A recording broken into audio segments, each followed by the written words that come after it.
Hello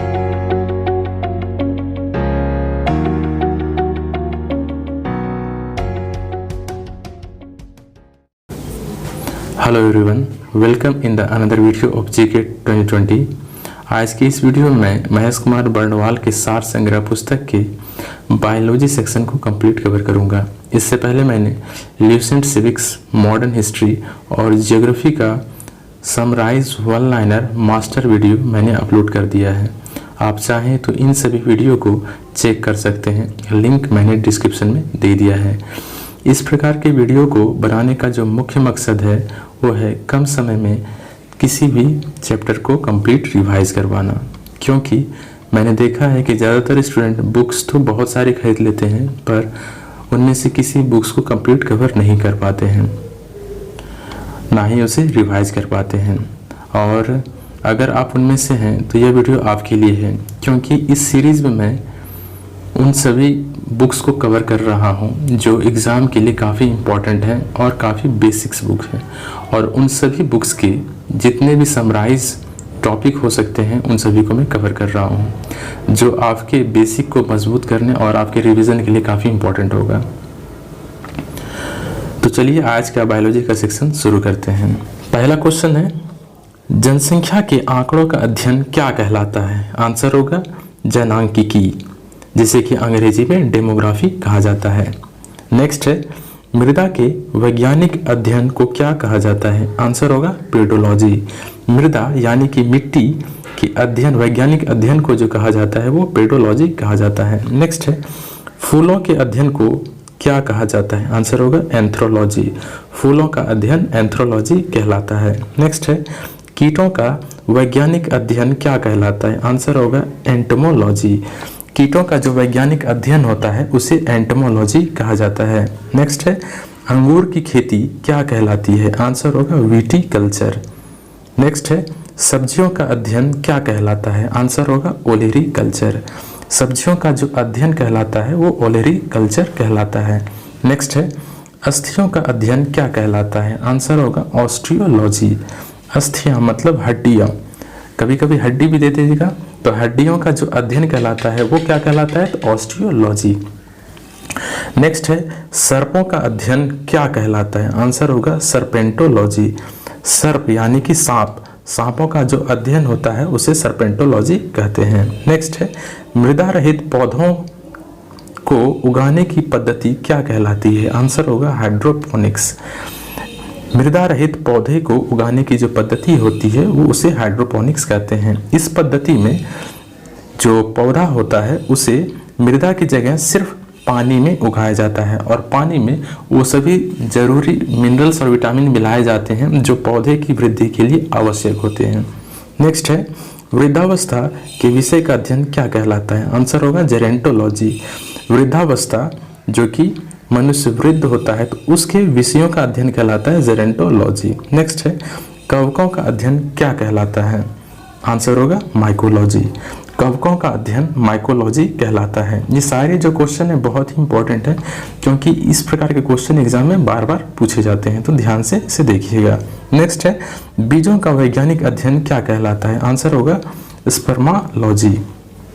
बीजों का जो वैज्ञानिक अध्ययन होता है उसे स्पर्मालॉजी कहते हैं। नेक्स्ट है, सवाल नहीं होगा, शैवाल होगा। शैवालों का अध्ययन क्या कहलाता है? आंसर होगा एल्गोलॉजी या फिर फाइकोलॉजी। शैवालों का जो अध्ययन होता है उसे एल्गोलॉजी या फिर फाइकोलॉजी कहा जाता है, जबकि कवकों का अध्ययन माइकोलॉजी कहलाता है। तो एग्जाम में इन दोनों में काफ़ी कन्फ्यूज़न होता है, माइकोलॉजी और फाइकोलॉजी। तो माइकोलॉजी में हम लोग अध्ययन करते हैं कवकों का, और फाइकोलॉजी में हम लोग शैवालों का अध्ययन करते हैं। नेक्स्ट है, वनों का अध्ययन क्या कहलाता है? तो आंसर होगा फॉरेस्ट्री। वनों का जो अध्ययन किया जाता है फॉरेस्ट्री में किया जाता है। नेक्स्ट है, दंत विज्ञान संबंधी अध्ययन क्या कहलाता है? आंसर होगा ओडोंटोलॉजी। दांतों का जो अध्ययन किया जाता है उसे ओडोंटोलॉजी कहते हैं। नेक्स्ट है, रुधिर संबंधी रोगों का अध्ययन क्या कहलाता है? आंसर होगा हीमेटोलॉजी। रुधिर यानी कि रक्त, रक्त से संबंधित जो भी रोग होता है उसका जो अध्ययन किया जाता है वो किस में किया जाता है? तो हेमेटोलॉजी में हिमेटोलॉजी में किया जाता है। नेक्स्ट है, जंतु विज्ञान का जनक किसे माना जाता है? तो आंसर होगा अरस्तु। जंतु विज्ञान का जो जनक होता है वो अरस्तु को माना जाता है। अगला है, वनस्पति विज्ञान का जनक किसे माना जाता है? तो आंसर होगा थियोफ्रेस्टस को। थियोफ्रेस्टस को वनस्पति विज्ञान का जनक माना जाता है। अगला है, आधुनिक वनस्पति विज्ञान का जनक किसे माना जाता है? तो आंसर होगा कैरोलस लीनियस। कैरोलस लीनियस को आधुनिक वनस्पति विज्ञान का जनक माना जाता है। नेक्स्ट है, वर्गीकरण का पिता किसे माना जाता है? तो आंसर होगा कैरोलस लीनियस।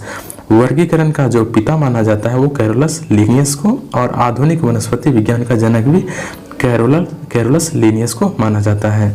नेक्स्ट है, जीवाणु विज्ञान का जनक किसे माना जाता है? तो आंसर होगा रॉबर्ट कोच को। जीवाणु विज्ञान का जनक रॉबर्ट कोच को माना जाता है। नेक्स्ट है, सूक्ष्म जीव विज्ञान का जनक किसे माना जाता है? तो आंसर होगा लुई पास्चर को। नेक्स्ट है, प्रतिरक्षा विज्ञान का जनक किसे माना जाता है? तो आंसर होगा एडवर्ड जेनर। प्रतिरक्षा विज्ञान का जो जनक माना जाता है एडवर्ड जेनर को माना जाता है। नेक्स्ट है कि आनुवांशिकी का जनक किसे माना जाता है? तो आंसर होगा ग्रेगर मेंडल को। ग्रेगर मेंडल को आनुवांशिकी का जनक माना जाता है। अगला है, कोशिका विज्ञान का जनक किसे माना जाता है? तो आंसर होगा रॉबर्ट हुक को। नेक्स्ट है, जंतु विज्ञान का जनक किसे कहा जाता है? तो जंतु विज्ञान का जनक अरस्तु को कहा जाता है। नेक्स्ट है, विकासवाद का सिद्धांत का प्रतिपादन किसने किया? आंसर होगा चार्ल्स डार्विन ने। विकासवाद का सिद्धांत जो दिया था वो चार्ल्स डार्विन ने दिया था। अगला है, पृथ्वी पर सबसे पहले किस जीव की उत्पत्ति मानी जाती है? आंसर होगा नीलहरित शैवाल की। नेक्स्ट है, किस जीव में मस्तिष्क नहीं होता है? आंसर होगा स्टारफिश। स्टारफिश में मस्तिष्क नहीं होता। नेक्स्ट है, कौन सा उड़ने वाला जीव है जो पक्षी वर्ग में नहीं आता है? आंसर होगा चमगादड़। चमगादड़ को स्तनपायी वर्ग में रखा गया है। क्वेश्चन है, किसकी उपस्थिति के कारण मोलस्का समूह के कुछ जीव की रक्त का रंग नीला या हरा होता है? आंसर होगा हीमोयास्निन। हीमोयास्निन के कारण। नेक्स्ट है, यीस्ट और मशरूम किस प्रकार के जीव हैं? आंसर होगा फफूंदी। यीस्ट और मशरूम जो है यह फफूंदी के उदाहरण है। नेक्स्ट है, कपास में मुख्य रूप से कौन सा घटक पाया जाता है? आंसर होगा सेल्यूलोज। कपास में मुख्य रूप से सेल्यूलोज पाया जाता है। अगला है, लाइकेन का निर्माण किससे होता है? आंसर होगा कवक और शैवाल दोनों से। लाइकेन का जो निर्माण होता है कवक और शैवाल दोनों से होता है, और यह लाइकेन जो है कवक और शैवाल के बीच का कड़ी है। नेक्स्ट है, जीवन चक्र की दृष्टि से पौधे का सबसे महत्वपूर्ण अंग कौन सा है? आंसर होगा पुष्प। पुष्प यानी फ्लावर जो है पौधे के जीवन चक्र का सबसे महत्वपूर्ण अंग होता है। नेक्स्ट है, क्लोरोफिल के निर्माण में कौन सा तत्व सबसे महत्वपूर्ण होता है? आंसर होगा मैग्नीशियम। मैग्नीशियम जो है क्लोरोफिल के निर्माण का सबसे महत्वपूर्ण तत्व होता है। नेक्स्ट है, सेब का लाल रंग किसकी उपस्थिति के कारण होता है? आंसर होगा एंथोसाइनिन। एंथोसाइनिन की उपस्थिति के कारण सेब का रंग लाल होता है। नेक्स्ट है, टमाटर का लाल रंग किसकी उपस्थिति के कारण होता है? आंसर होगा लाइकोपीन। लाइकोपीन की उपस्थिति के कारण टमाटर का रंग जो होता है वो लाल होता है। अगला है, पपीते का पीला रंग किसकी उपस्थिति के कारण होता है? आंसर होगा कैरिकाजेंथिन। कैरिकाजेंथिन के कारण पपीते का जो रंग होता है, कलर होता है वो पीला होता है। नेक्स्ट है, शहतूत का वैज्ञानिक नाम क्या है? आंसर होगा सोरोसिस। शहतूत का वैज्ञानिक नाम सोरोसिस है। नेक्स्ट है, पीचर प्लांट पौधा जिसे कि कीटभक्षी पौधा भी कहते हैं कहाँ पाया जाता है? आंसर होगा मेघालय राज्य में। यह मेघालय राज्य में पाया जाता है। अगला है, चट्टानों पर उगने वाला पौधा क्या कहलाता है? आंसर होगा लिथोफाइट्स। चट्टानों पर उगने वाला पौधा लिथोफाइट्स कहलाता है। नेक्स्ट है, कौन सा जीव अपने आंतों में जल का संग्रह करता है? तो आंसर होगा ऊंट। ऊंट जो है अपनी आंतों में बहुत सारा जल का संग्रह करता है। नेक्स्ट है, पौधे के किस हिस्से से हल्दी प्राप्त किया जाता है? तो आंसर होगा तने से। पौधे के जिस हिस्से से हल्दी को प्राप्त किया जाता है वो है तना। नेक्स्ट है, हल्दी का खाने वाला हिस्सा क्या कहलाता है? तो ये हिस्सा कहलाता है प्रकंद। नेक्स्ट है, लाल मिर्च किसकी उपस्थिति के कारण तीखा होता है? आंसर होगा कैप्सेसिन। कैप्सेसिन की उपस्थिति के कारण लाल मिर्च तीखा होता है। नेक्स्ट है, सबसे बड़ा स्तनपायी जीव कौन सा है? आंसर होगा व्हेल। व्हेल जो है सबसे बड़ा स्तनपायी जीव है। अगला है, रेशम का कीड़ा अपने जीवन काल की किस अवस्था में रेशम तंतु उत्पन्न करता है? आंसर होगा प्यूपा। प्यूपा की अवस्था में रेशम का कीड़ा जो है रेशम तंतु को उत्पन्न करता है। नेक्स्ट है, समुद्री घोड़ा किस प्रकार का जीव का उदाहरण है? आंसर होगा मछली। समुद्री घोड़ा जिसे कि अंग्रेजी में सी हॉर्स कहा जाता है, यह मछली वर्ग में आता है। नेक्स्ट है, कौन सा स्तनपायी है जो अंडे देती है? आंसर होगा एकिडना। एकिडना एक ऐसा स्तनपायी है जो कि बच्चे की जगह अंडे को देती है। नेक्स्ट है, मानव शरीर में पाई जाने वाली सबसे छोटी कोशिका कौन सी है? तो यह है शुक्राणु। सबसे छोटी कोशिका शुक्राणु है। नेक्स्ट है, सील और डॉल्फिन किस वर्ग के अंतर्गत आते हैं? तो यह है स्तनपायी वर्ग के अंतर्गत।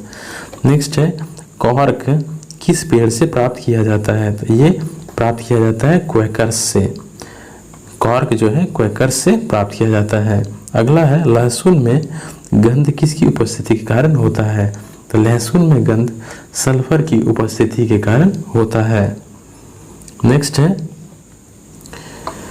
शुष्क जलवायु में पाए जाने वाले पेड़ पौधे क्या कहलाते हैं? तो ये कहलाते हैं ज़ेरोफाइट्स। शुष्क जलवायु में पाए जाने वाले पौधे ज़ेरोफाइट्स कहलाते हैं। नेक्स्ट है, कॉकरोच में किस प्रकार का परिसंचरण तंत्र पाया जाता है? तो आंसर होगा खुला परिसंचरण तंत्र। कॉकरोच में जो है खुला परिसंचरण तंत्र पाया जाता है। अगला है, नमक युक्त मिट्टी में उगने वाला पादप क्या कहलाता है? आंसर होगा हेलोफाइट्स। नमकीन मिट्टी में जो पादप उगते हैं उन्हें हम लोग हेलोफाइट्स कहते हैं। अगला है, किस शाखा के अंतर्गत जीवाश्म का अध्ययन किया जाता है? तो आंसर होगा पैलियोंटोलॉजी। पैलियोंटोलॉजी। तो पैलियोंटोलॉजी के अंतर्गत जो है जीवाश्मों का अध्ययन किया जाता है। नेक्स्ट है, जल में डूबने से हुई मृत्यु का पता लगाने के लिए किस टेस्ट को किया जाता है? तो आंसर होगा डाइटम टेस्ट। डाइटम टेस्ट को किया जाता है। किसी भी व्यक्ति के जल में डूबने से हुई मृत्यु का एक्चुअल में पता लगाने के लिए डाइटम टेस्ट किया जाता है। ये पता लगाया जाता है कि जल में डूबने से हुई है या फिर बाद में जल में डुबोया गया है। और ये डाइटम जो होता है एक जलीय शैवाल होता है। नेक्स्ट है, किस शैवाल से आयोडीन का निर्माण होता है? तो आंसर होगा लिमिनेरिया से। लिमिनेरिया से जो है आयोडीन का निर्माण होता है और इसी लिमिनेरिया को जो है भूरा शैवाल भी कहा जाता है। अगला है, कवक कोशिका में संचित खाद्य पदार्थ होता है? तो ये होता है ग्लाइकोजन। कवक कोशिका में जो संचित खाद्य पदार्थ होता है वो होता है ग्लाइकोजन। तो ग्लाइकोजन के रूप में खाद्य पदार्थ संचित होता है किसमें? कवक कोशिका में। नेक्स्ट है, प्रतिजैविक मुख्यतः कहाँ से प्राप्त किया जाता है? तो आंसर होगा जीवाणुओं से। प्रतिजैविक यानी कि एंटीबायोटिक्स जो होता है यह मुख्य रूप से जीवाणुओं से प्राप्त किया जाता है। नेक्स्ट है, यीस्ट कोशिका में मुख्य एंजाइम कौन सा होता है? तो आंसर होगा जाइमेज। यीस्ट कोशिका में मुख्य रूप से जो एंजाइम पाया जाता है वो है जाइमेज। नेक्स्ट है, क्यूनिन कहाँ से प्राप्त किया जाता है? तो आंसर होगा सिनकोना से। क्यूनिन जो प्राप्त किया जाता है वो सिनकोना के वृक्ष से प्राप्त किया जाता है। नेक्स्ट है, मेंडल ने आनुवांशिक सिद्धांत के लिए किस पौधे का इस्तेमाल किया? आंसर होगा मटर का। तो मेंडल ने आनुवांशिकी सिद्धांत को साबित करने के लिए मटर के पौधे का इस्तेमाल किया था। नेक्स्ट है, कोशिका के किस हिस्से को कोशिका का शक्ति घर कहा जाता है? आंसर होगा माइटोकॉन्ड्रिया को। तो माइटोकॉन्ड्रिया को कोशिका का शक्ति घर या फिर पावर हाउस कहा जाता है। नेक्स्ट है, मानव शरीर के किस अंग में लसिका कोशिका पाया जाता है? आंसर होगा प्लीहा।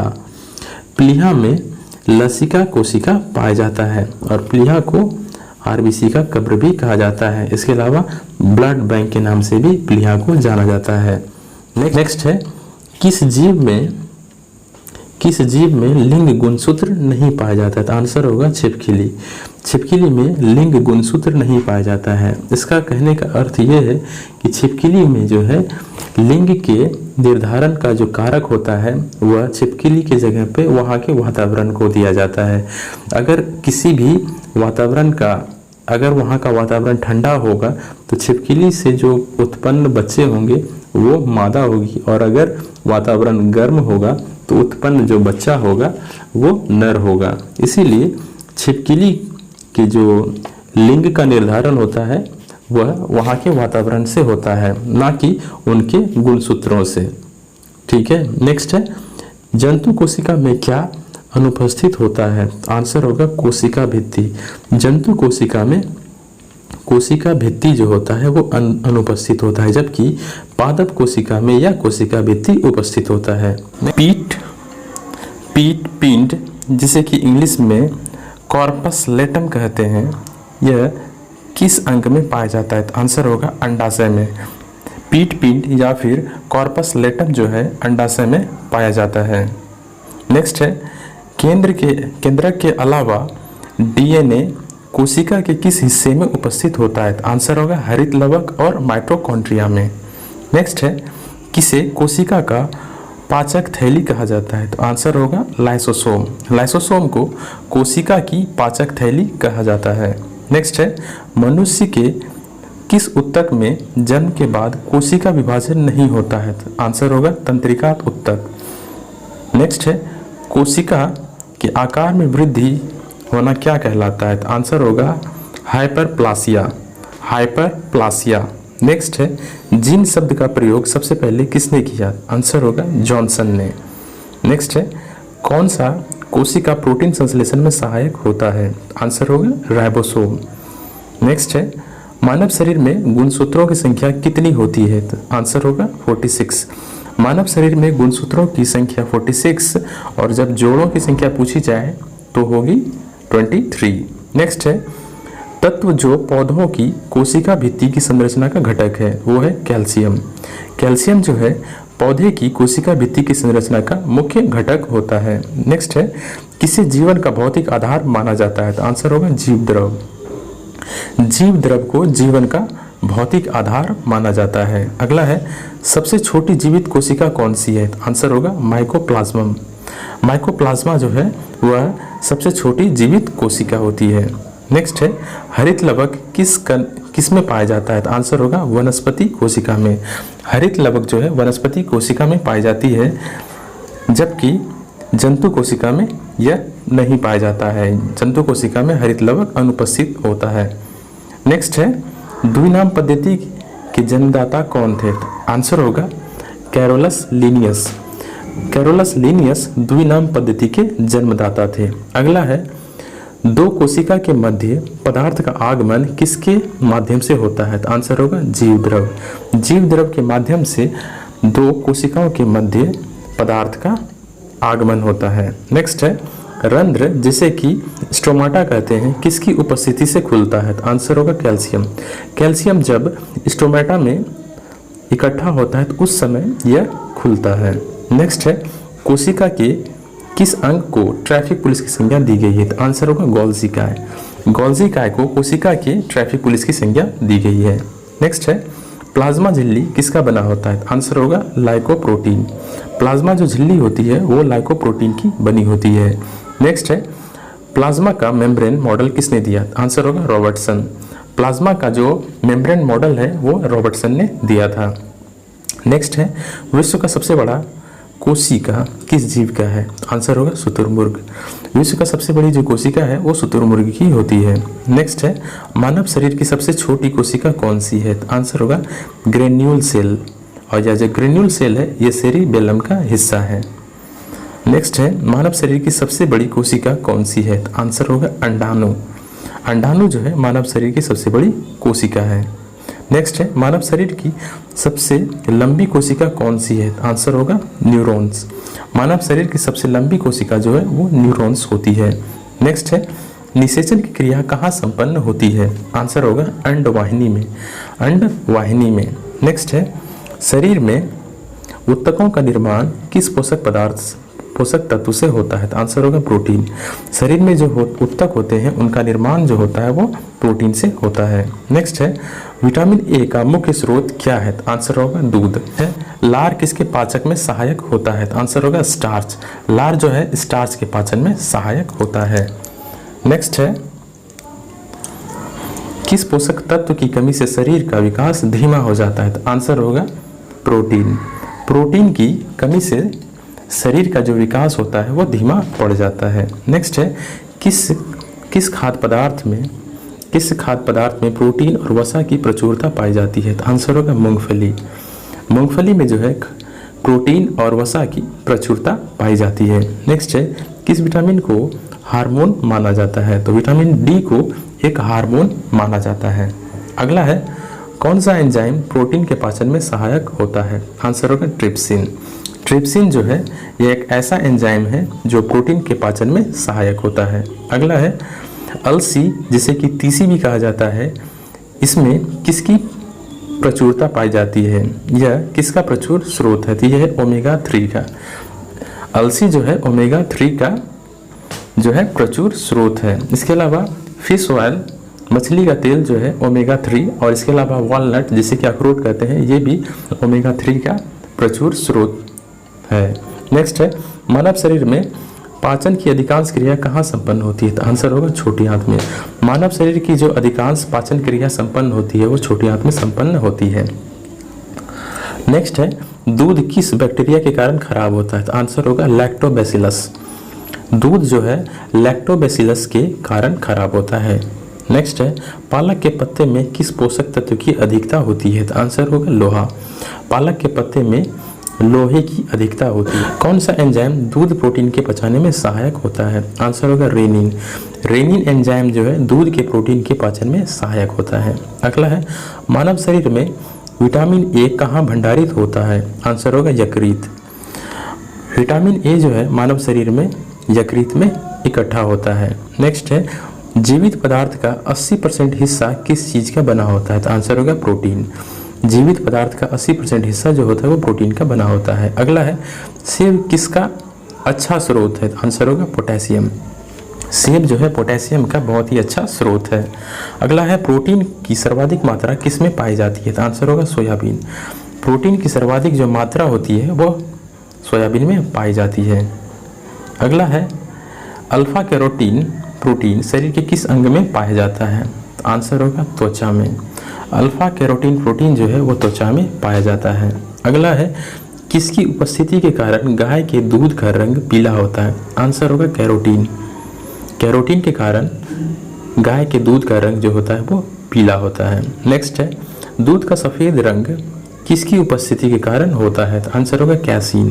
कैसीन के कारण दूध का रंग सफ़ेद होता है। अगला है, किसमें विटामिन सी की मात्रा सर्वाधिक पाई जाती है? तो आंसर होगा आंवला। आंवले में जो है विटामिन सी की प्रचुरता पाई जाती है।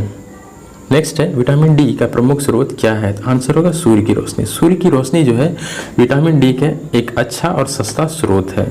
नेक्स्ट है, किस विटामिन का निर्माण हमारे शरीर में होता है? तो आंसर होगा विटामिन डी और विटामिन B3। इन दोनों का निर्माण हमारे शरीर में होता है। नेक्स्ट है, किसकी उपस्थिति के कारण बासमती चावल के दाने पकने पर लंबे हो जाते हैं? तो आंसर होगा एमाइलेज। नेक्स्ट है, किस विटामिन की कमी से स्क्रीव रोग होता है? तो आंसर होगा विटामिन सी। विटामिन सी की कमी से स्क्रीव रोग होता है। नेक्स्ट है, हेपेटाइटिस शरीर के किस अंग को प्रभावित करता है? तो आंसर होगा यकृत।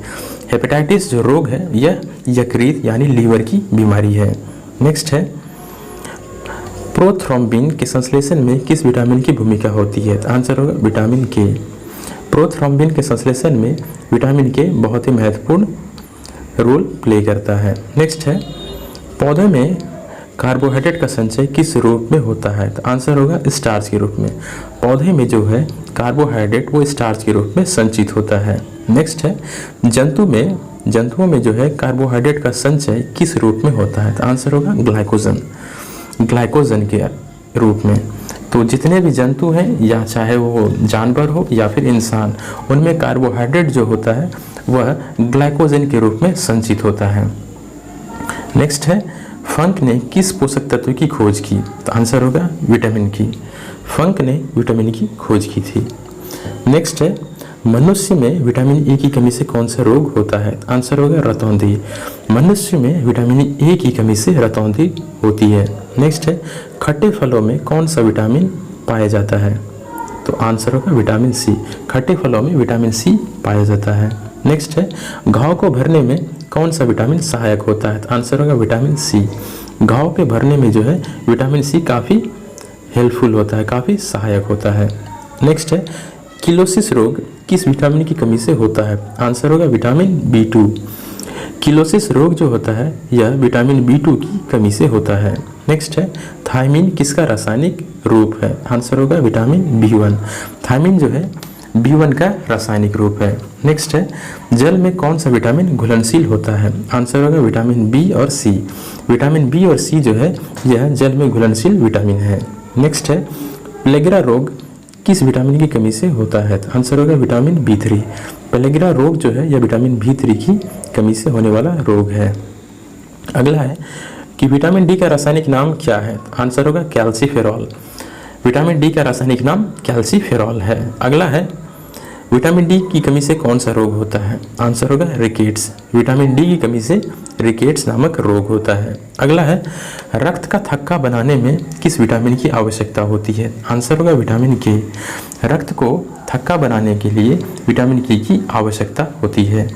नेक्स्ट है, किस विटामिन की कमी से शरीर की प्रतिरोधक क्षमता कम हो जाती है?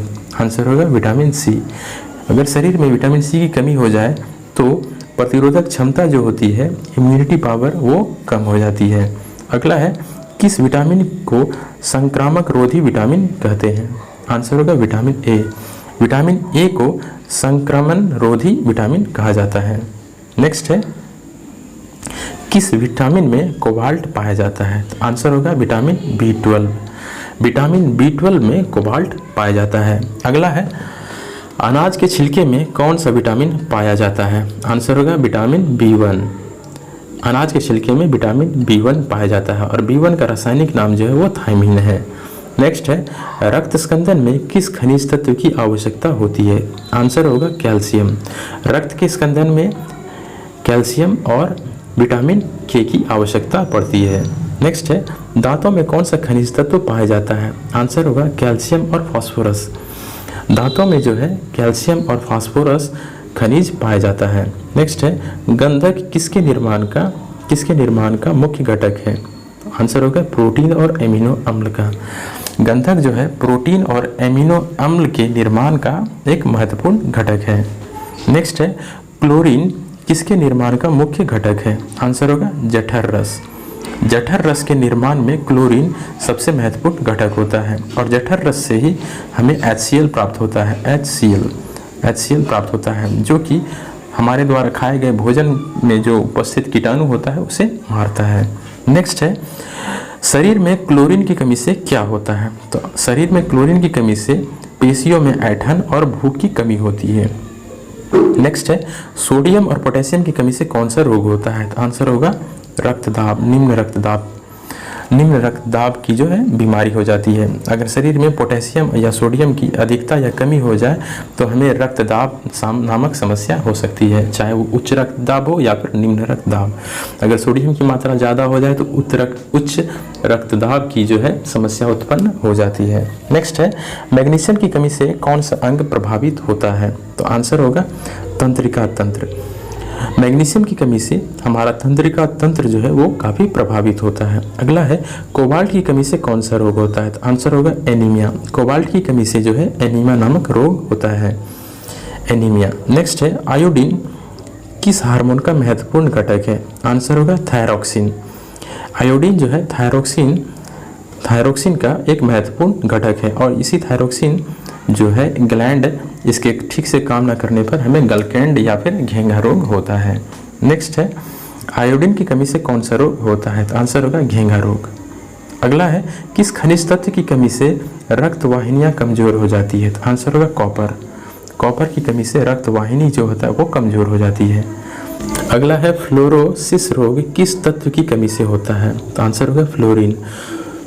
फ्लोरोसिस रोग जो होता है वो फ्लोरीन की कमी से होने वाला रोग है। नेक्स्ट है कौन सा तत्व किडनी में पथरी को बनने से रोकता है? आंसर होगा मैग्नीज। मैग्नीज जो है किडनी में पथरी को बनने से रोकता है। नेक्स्ट है क्रिटिनिज्म जिसे कि मंदबुद्धि रोग कहते हैं किस खनिज की कमी से होता है? तो आंसर होगा आयोडीन। मंदबुद्धि रोग जो होता है या फिर जिसे कि क्रिटिनिज्म कहते हैं यह आयोडीन की कमी से होने वाला रोग है। अगला है कौन सा विटामिन शरीर को प्रतिरक्षा प्रदान करता है? तो आंसर होगा विटामिन ए। विटामिन डी की कमी से शरीर में किस खनिज की कमी होती है? तो आंसर होगा कैल्शियम। अगर शरीर में विटामिन डी की कमी हो जाए तो शरीर में कैल्शियम नामक खनिज की भी कमी देखी जाती है। नेक्स्ट है विटामिन ए का रासायनिक नाम क्या है? आंसर होगा रेटिनॉल। विटामिन ए का रासायनिक नाम रेटिनॉल है। अगला है विटामिन डी का रासायनिक नाम क्या है? तो आंसर होगा कैल्सीफेरॉल। विटामिन डी का रासायनिक नाम कैल्सीफेरॉल है। विटामिन ई का रासायनिक नाम टेकोफेरॉल है। विटामिन के का रासायनिक नाम फिलोक्विनोन है। फिलोक्विनोन। विटामिन बी1 का रासायनिक नाम थायमीन है। विटामिन बी2 का रासायनिक नाम राइबोफ्लेविन है। राइबोफ्लेविन। विटामिन 3 का रासायनिक नाम निकोटिनिक अम्ल है। निकोटिनिक अम्ल है। नेक्स्ट है विटामिन बी5 का रासायनिक नाम क्या है? आंसर होगा पेंटोथेनिक अम्ल। विटामिन बी5 का रासायनिक नाम पेंटोथेनिक अम्ल है। नेक्स्ट है विटामिन बी6 का रासायनिक नाम पायरिडॉक्सिन है। विटामिन बी6 का रासायनिक नाम पायरिडॉक्सिन। विटामिन बी7 का रासायनिक नाम बायोटीन है।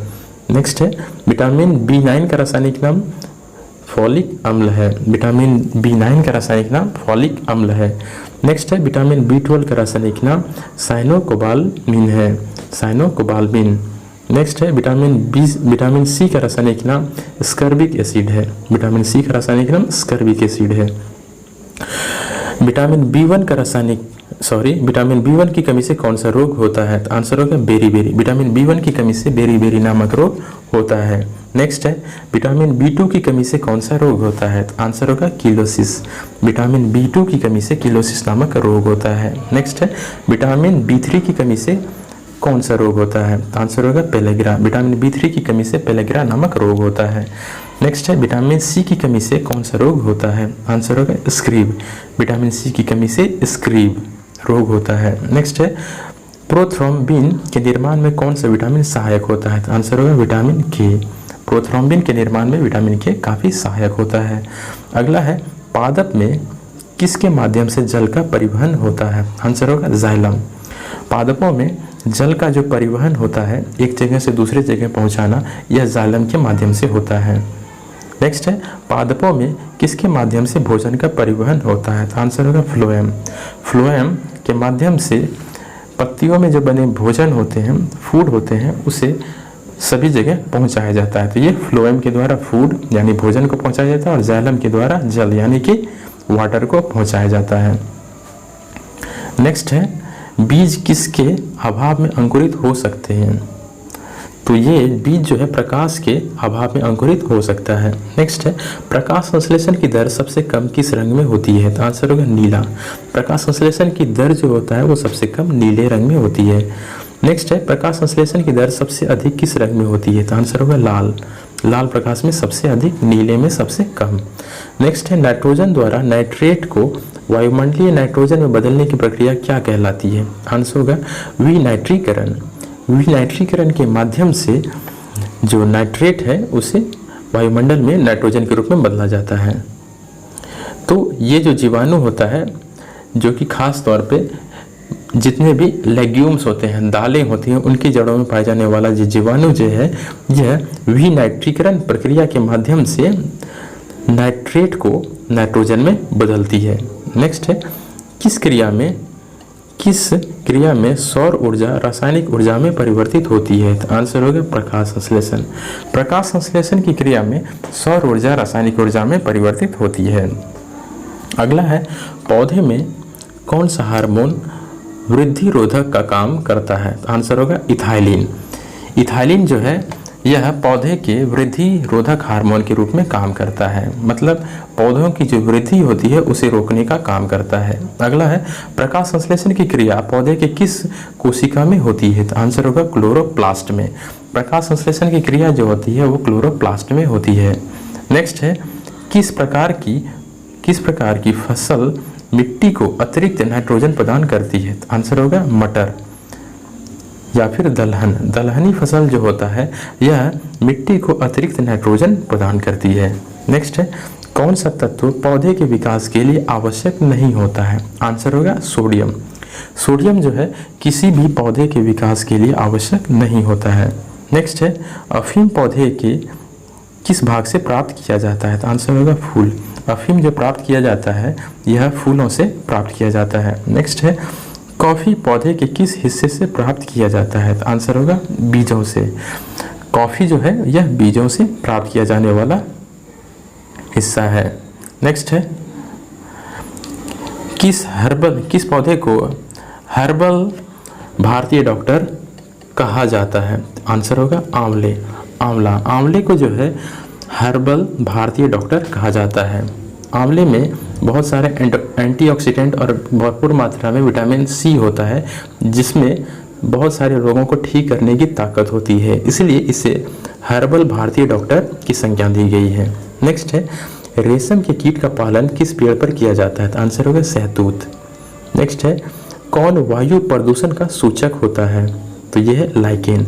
लाइकेन जो है वायु प्रदूषक का सूचक होता है।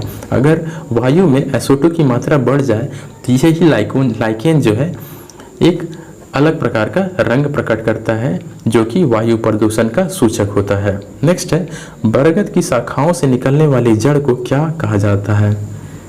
तो आंसर होगा स्तंभ मूल। बरगद से जो निकलने वाली शाखा होती है, शाखा नहीं, जड़ें जो होती है, शाखा से निकलने वाली जो जड़ें होती है उसे स्तंभ मूल कहा जाता है। नेक्स्ट है परजीवी पौधे किस अंग के द्वारा अपना भोजन का अवशोषण करती है? आंसर होगा चुस्कांग। चुस्कांग के द्वारा जो है परजीवी जो पौधे होते हैं यह अपने भोजन का अवशोषण करते हैं। नागफनी में पत्तियां किस में रूपांतरित होती है? तो आंसर होगा कांटों में। नागफनी में जो पत्तियां होती है वह कांटों में रूपांतरित हो जाती है। अगला है कि गेहूं, जौ, धान में किस प्रकार की जड़ें पाई जाती है? तो आंसर होगा तंतुमय जड़। गेहूं, जौ और धान में तंतुमय जड़ पाया जाता है। अगला है कौन सा मरुद्भिद पौधा उत्तर प्रदेश में पाया जाता है? तो आंसर होगा एकेसिया, जिसे कि बबूल भी कहते हैं। यह जो है मरुद्भिद पौधा है और यह उत्तर प्रदेश में पाया जाता है। नेक्स्ट है प्याज और लहसुन का प्रयोग किए जाने वाला भाग क्या कहलाता है? तो आंसर होगा सलकंद। प्याज और लहसुन में जिस हिस्से को हम लोग इस्तेमाल करते हैं उसे सलकंद कहा जाता है। नेक्स्ट है हल्दी और अदरक का प्रयोग किया जाने वाला भाग को क्या कहते हैं? तो आंसर होगा प्रकंद। हल्दी और अदरक के जिस हिस्से को हम लोग प्रयोग करते हैं उसे प्रकंद कहा जाता है। नेक्स्ट है आलू का प्रयोग किया जाने वाला भाग को क्या कहा जाता है? तो आंसर होगा कंद। आलू के जिस हिस्से को हम लोग प्रयोग करते हैं खाने के रूप में उसे कंद कहते हैं। नेक्स्ट है प्याज किसका परिवर्तित रूप है? तो आंसर होगा तना का। प्याज जो है तना का परिवर्तित रूप है। अगला है मनुष्य की खोपड़ी में कितनी अस्थियां होती है? आंसर होगा 29। मनुष्य की खोपड़ी में 29 हड्डियां यानी अस्थियां होती है। नेक्स्ट है प्रत्यावर्ती क्रिया का नियंत्रण केंद्र कहाँ स्थित होता है? तो आंसर होगा कशेरुक रज्जु में। कशेरुक रज्जु जो है यह प्रत्यावर्ती क्रिया मतलब रिफ्लेक्स एक्शन का नियंत्रण केंद्र होता है। नेक्स्ट है मानव शरीर का सबसे कठोर भाग कौन सा है? तो आंसर होगा एनामेल। एनामेल जो कि दांत का हिस्सा होता है यह मानव शरीर का सबसे कठोर हिस्सा होता है। नेक्स्ट है मानव शरीर की सबसे छोटी हड्डी कौन सी है? आंसर होगा स्टेपिस। स्टेपिस जो कि कान की हड्डी होती है यह मानव शरीर की सबसे छोटी हड्डी है। नेक्स्ट है कि मानव शरीर की सबसे लंबी हड्डी कौन सी है? आंसर होगा फीमर। फीमर जो है मानव शरीर की सबसे लंबी हड्डी होती है और यह फीमर जांघ की हड्डी होती है। नेक्स्ट है कशेरुक रज्जु में कितनी जोड़ी तंत्रिकाएं होती है? तो आंसर होगा 31, 31 जोड़ा। नेक्स्ट है मानव में निषेचन की क्रिया कहाँ संपन्न होती है? आंसर होगा डिंब वाहिनी या फिर फिलोपियन ट्यूब। डिंब वाहिनी को इंग्लिश में फिलोपियन ट्यूब कहते हैं। नेक्स्ट है मानव के शरीर में जल का प्रतिशत कितना होता है? आंसर होगा 65%। अगला है अस्थि एवं दांत के निर्माण के लिए क्या आवश्यक है? आंसर होगा कैल्शियम और फास्फोरस। कैल्शियम और फास्फोरस जो है यह अस्थि या फिर दांतों के निर्माण के लिए बहुत ही आवश्यक है। नेक्स्ट है मानव शरीर की सबसे मजबूत पेशी कौन सी है? आंसर होगा जबड़ा। जबड़े की पेशी जो होती है मानव शरीर की सबसे मजबूत पेशियां होती है। मानव के जीवन काल में कितने दांत 2 बार विकसित होता है? आंसर होगा 20 दांत। 20 ऐसे दांत होते हैं मानव के जीवन काल में जो 2 बार उगते हैं। नेक्स्ट है टेंडन किसे जोड़ता है? तो टेंडन जो है पेशी को अस्थि से जोड़ता है। पेशी को अस्थि से टेंडन जोड़ता है। नेक्स्ट है लिगामेंट्स किसे जोड़ता है? आंसर होगा अस्थि को अस्थि से।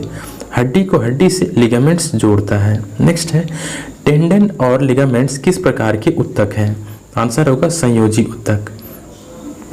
टेंडेंस जो कि पेशी को अस्थि से जोड़ती है और लिगामेंट्स जो कि अस्थि को अस्थि से जोड़ती है, यह जो है एक संयोजी उत्तक है। नेक्स्ट है क्या अस्थि को कठोर बनाता है? आंसर होगा कैल्शियम और मैग्नीशियम के फॉस्फेट। कैल्शियम और मैग्नीशियम का जो फॉस्फेट होता है यह हड्डी यानी अस्थि को बहुत ही कठोर बनाता है। नेक्स्ट कौन सा प्रोटीन त्वचा, बाल, नाखून, सींग के निर्माण में सहायक होता है? आंसर होगा केराटिन। केराटिन प्रोटीन जो है त्वचा, बाल और नाखून के जो या फिर सींग के जो निर्माण होते हैं उसमें काफ़ी सहायक होता है। नेक्स्ट है ओसिन प्रोटीन कहाँ पाया जाता है? आंसर होगा अस्थियों में। ओसिन प्रोटीन जो है वो अस्थियों में पाई जाती है। नेक्स्ट है अस्थियों का निर्माण किस प्रकार के उत्तक से होता है? आंसर होगा संयोजी उत्तक से। अस्थियों का जो निर्माण होता है वो संयोजी उत्तक से होता है। नेक्स्ट है मानव शरीर के किस अंग में सबसे अधिक अस्थियां होती है? आंसर होगा हाथ में। हाथ में सबसे अधिक अस्थियां होती है। नेक्स्ट है किस प्रकार की संधि द्वारा हमारे जो खोपड़ी की अस्थियां होती है वो आपस में जुड़ी होती है? आंसर होगा अचल संधि। अचल संधि के द्वारा जो होता है हमारे खोपड़ी की जो अस्थियां होती है वो आपस में जुड़ी होती है। नेक्स्ट है श्वसन में बाहर निकलने वाली वायु में ऑक्सीजन का कितना प्रतिशत होता है? आंसर होगा 17%। जब हम लोग श्वास लेते हैं तो उस समय ऑक्सीजन का जो मात्रा हम ग्रहण करते हैं वो 21% होता है और जब हम उसे बाहर निकालते हैं तो वो 17% घट के रह जाता है। नेक्स्ट क्वेश्चन है श्वसन में बाहर निकलने वाली वायु में CO2 का कितना प्रतिशत होता है? आंसर होगा 4%। CO2 जो सांस से बाहर निकलता है उसमें 4% की मात्रा पाई जाती है। नेक्स्ट है श्वसन क्रिया में वायु के किस घटक की मात्रा में परिवर्तन नहीं होता? आंसर होगा नाइट्रोजन। नाइट्रोजन जो हम लोग श्वसन के माध्यम से ग्रहण करते हैं उसमें जो है कोई परिवर्तन नहीं होता है। और आपको पता होगा कि वायुमंडल में नाइट्रोजन 78% है और ऑक्सीजन 21% है। नेक्स्ट है शीत निद्रा के दौरान मेढक किस अंग से सांस लेता है? आंसर होगा त्वचा से। शीत निद्रा के दौरान जो है मेढक अपने त्वचा से सांस लेती है। नेक्स्ट है शराबियों की जांच के लिए पुलिस किस गैस के मिश्रण का प्रयोग करती है? आंसर होगा पोटेशियम डाइक्रोमेट सल्फ्यूरिक अम्ल। पोटेशियम डाइक्रोमेट सल्फ्यूरिक जो अम्ल होता है इसके गैस का इस्तेमाल करती है। किस लिए? शराबियों के पिए गए शराब की जांच के लिए। नेक्स्ट है रुधिर का कौन सा घटक O2 का अवशोषण करती है? आंसर होगा RBC। RBC जो है यह O2 का अवशोषण करती है और हमारे सभी उत्तकों तक पहुंचाती है। नेक्स्ट है फेफड़े में गैसों का आदान प्रदान किसके द्वारा होता है? आंसर होगा रुधिर के द्वारा। नेक्स्ट है पेशी कोशिका ग्लूकोज का ऊर्जा उत्पादन के बाद किस में परिवर्तित होता है? आंसर होगा लैक्टिक अम्ल में। पेशियों में जो मौजूद ग्लूकोज होता है जब यह ऊर्जा उत्पन्न करती है तो उसके बाद यह लैक्टिक अम्ल में परिवर्तित हो जाती है। नेक्स्ट है क्रेब्स चक्र की क्रिया कोशिका के किस हिस्से में संपन्न होती है? आंसर होगा माइटोकॉन्ड्रिया। नेक्स्ट है श्वसन द्वारा उत्पन्न ऊर्जा का संचय किस रूप में होता है? आंसर होगा एटीपी अणु में। श्वसन द्वारा जो ऊर्जा उत्पन्न होती है उसका संचय जो होता है वह एटीपी के अणुओं के रूप में होता है। नेक्स्ट है कार्बोहाइड्रेट और वसा का अंतिम उत्पाद क्या होता है? तो आंसर होगा CO2 और पायरुविक अम्ल। पायरुविक अम्ल। अगला है मानव में श्वसन दर प्रति मिनट कितना होता है? तो आंसर होगा 12 से 15 बार। 12 से 15 बार 1 मिनट में इंसान श्वसन करता है। नेक्स्ट है ग्लूकोज का अंतिम उत्पाद क्या होता है? तो आंसर होगा पायरुविक अम्ल। ग्लूकोज का अंतिम उत्पाद पायरुविक अम्ल होता है। नेक्स्ट है मानव शरीर में श्वसन केंद्र कहाँ स्थित होता है? तो आंसर जो होगा वो होगा मेडुला ऑब्लिगेटा में। मानव के जो श्वसन केंद्र होते हैं जिससे श्वसन को नियंत्रित किया जाता है वो मेडुला ऑब्लिगेटा के द्वारा नियंत्रित किया जाता है। अगला है फेफड़े के ऊपर का आवरण किसका बना होता है? आंसर होगा प्यूरल कला का। फेफड़े के जो ऊपर आवरण होता है फेफड़े की रक्षा के लिए वह प्यूरल कला का बना होता है। अगला है सर्वाधिक CO2 का परिवहन किस रूप में होता है? आंसर होगा बाइकार्बोनेट के रूप में। नेक्स्ट है ग्लूकोज का एक अणु कितने एटीपी का निर्माण करता है? तो आंसर होगा 24 एटीपी का। ग्लूकोज का एक अणु जो है 24 एटीपी का निर्माण करता है। अगला है किण्वन की खोज सबसे पहले किसने की थी? तो आंसर होगा लुई पाश्चर ने। किण्वन की खोज सबसे पहले लुई पाश्चर ने की थी। नेक्स्ट है फेफड़े तक अशुद्ध रक्त किसके द्वारा पहुंचता है? आंसर होगा फुसफुस धमनी के द्वारा। फुसफुस धमनी के द्वारा शरीर के जितने भी अशुद्ध रक्त होते हैं उसे पहुंचाया जाता है। नेक्स्ट है फेफड़े द्वारा शुद्ध किए गए रक्त को बाएं अलिंद तक कौन पहुंचाता है? तो आंसर होगा फुसफुस शिरा। फुसफुस शिरा के द्वारा फेफड़े के द्वारा जो शुद्ध किए गए रक्त होते हैं उसे पहुंचाया जाता है। नेक्स्ट है रेसिप्टोमीटर से क्या मापा जाता है? तो आंसर होगा श्वसन दर। रेसिप्टोमीटर से श्वसन दर को मापा जाता है। अगला है लार किसके पाचन में सहायक होता है? आंसर होगा स्टार्च। लार में उपस्थित टाइलिन जो होता है वह स्टार्च के पाचन में सहायक होता है। अगला है लाइपेज नामक एंजाइम किस अंग द्वारा स्रावित होता है? आंसर होगा यकृत के द्वारा। लाइपेज नामक जो एंजाइम होता है जो कि वसा के पाचन में सहायक होता है यह यकृत के द्वारा स्रावित होता है। नेक्स्ट है सिक्रेटिन हार्मोन कहाँ से स्रावित होता है? तो आंसर होगा छोटी आंत से। सिक्रेटिन हार्मोन जो है वो छोटी आंत से स्रावित होती है। नेक्स्ट है गैस्ट्रिन नामक हार्मोन कहाँ से स्रावित होता है? तो आंसर होगा आमाशय से। गैस्ट्रिन नामक जो हार्मोन है यह आमाशय से स्रावित होती है। नेक्स्ट है पाचन तंत्र के किस रस में कोलेस्ट्रॉल पाया जाता है? आंसर होगा पित्त में।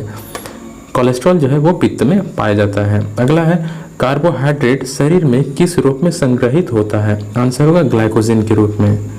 नेक्स्ट है मानव शरीर का कौन सा अंग ग्लाइकोजन को संग्रह करता है? आंसर होगा यकृत। यकृत जो है कार्बोहाइड्रेट के रूप में ग्लाइकोजन को संग्रहित करता है। नेक्स्ट है स्तनधारी में सबसे बड़ी ग्रंथि कौन सी है? आंसर होगा यकृत। स्तनधारियों में सबसे बड़ी जो ग्रंथि होती है वो यकृत होती है।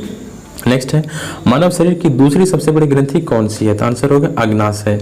अग्नाशय मानव शरीर की दूसरी सबसे बड़ी ग्रंथि है। नेक्स्ट है आमाशय में भोजन के जीवाणु को कौन नष्ट करता है? आंसर होगा HCl। HCl जो है भोजन में मौजूद जीवाणु को नष्ट करती है। नेक्स्ट है अपेंडिक्स किस आंत से जुड़ा होता है? आंसर होगा बड़ी आंत से। अपेंडिक्स जो होती है वो बड़ी आंत से जुड़ी होती है। पीलिया रोग से शरीर का कौन सा अंग प्रभावित होता है? तो आंसर होगा यकृत। पीलिया रोग से यकृत जो है वो प्रभावित होता है। नेक्स्ट है पाचन क्रिया में स्टार्च का अंतिम उत्पाद क्या होता है? तो स्टार्च का अंतिम उत्पाद ग्लूकोज होता है। नेक्स्ट है मछली की यकृत तेल में कौन सा विटामिन प्रचुर मात्रा में पाया जाता है? तो आंसर होगा विटामिन ए। मछली के यकृत के तेल में विटामिन ए जो है वो प्रचुर मात्रा में पाया जाता है। नेक्स्ट है जठर ग्रंथि किस अंग में पाया जाता है? आंसर होगा अग्नाशय में। जठर ग्रंथि जो है यह अग्नाशय में पाया जाता है। नेक्स्ट है यकृत में उपस्थित कौन सा पदार्थ मानव शरीर में रक्त को जमने से रोकता है? आंसर होगा हेपेरिन। हेपेरिन जो है यह शरीर में रक्त को जमने से रोकता है। नेक्स्ट है लंबे समय तक उपवास रखने का सर्वाधिक प्रभाव शरीर के किस अंग पर पड़ता है? आंसर होगा किडनी। नेक्स्ट है गलसुआ किस विषाणु द्वारा फैलता है? आंसर होगा पैरामिक्सोवायरस, पैरामिक्सोवायरस के द्वारा। तो ये जो गलसुआ जो रोग होता है यह पैरामिक्सोवायरस के द्वारा फैलने वाला रोग है। नेक्स्ट है, मानव शरीर में पाचन का अधिकांश भाग कहाँ संपन्न होता है? आंसर होगा छोटी आंत में। नेक्स्ट है, पचे हुए भोजन का अवशोषण किस अंग में होता है? आंसर होगा छोटी आंत में। नेक्स्ट है, कौन सा अंग रक्त से यूरिया को पृथक करता है? आंसर होगा वृक्क यानी किडनी। किडनी जो है यह रक्त से जो है यूरिया को अलग करता है। नेक्स्ट है, इंसुलिन में कौन सा धातु उपस्थित होता है? तो आंसर होगा जस्ता। इंसुलिन में जस्ता धातु उपस्थित होता है। नेक्स्ट है, शिशुओं में सबसे पहले कौन सा दांत निकलता है? तो शिशुओं में जो सबसे पहले कृंतक दांत, जिसे कि आगे का दांत हम लोग कहते हैं, ये कृंतक दांत निकलता है। नेक्स्ट है, मानव शरीर में यूरिया का निर्माण किस अंग में होता है? आंसर होगा यकृत। मानव शरीर में यूरिया का जो निर्माण होता है वो यकृत में होता है। नेक्स्ट है, शराब का सर्वाधिक दुष्प्रभाव किस अंग पर पड़ता है? आंसर होगा यकृत पर। अगला है, मानव शरीर में खून के शुद्धिकरण की प्रक्रिया क्या कहलाती है? आंसर होगा अपोहन, जिसे कि अंग्रेजी में डायलिसिस कहते हैं। अगला है, हार्मोन मूत्र की मात्रा का नियंत्रण करता है? आंसर होगा एडीएच। एडीएच हार्मोन जो है यह मूत्र की मात्रा को नियंत्रित करता है और एडीएच का जो फुल फॉर्म होता है एंटी ड्यूरेटिक हार्मोन होता है।